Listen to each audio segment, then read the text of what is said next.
తెలుసా? బైబిల్లో dry fruits యొక్క ప్రస్తావన ఉంది. అవి ఎక్కడో చూద్దాం. ఆదికాండం 43వ అధ్యాయం 11వ వచనంలో పిస్తా మరియు బాదం గురించి వ్రాయబడింది. ఇశ్రాయేలు తన చిన్న కుమారుడైన బెన్యామీనును కాపాడుకోవడానికి వీటిని బహుమతిగా ఐగుప్తునకు తీసుకుని వెళ్ళమని తన యొక్క 10 మంది కుమారులకు చెప్తాడు.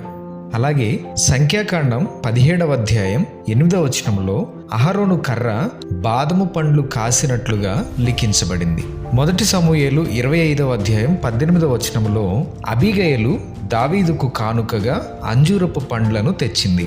1 సమూయేలు 30వ అధ్యాయము 11, 12 వచనాలలో బలహీనుడైన ఒక ఐగుప్తు సేవకునికి ఒక అంజూరపు రొట్టె 2 ఎండు ద్రాక్ష గెలలతో అతనికి ఆహారముగా ఇచ్చి బ్రతికించినట్లుగా లిఖించబడింది.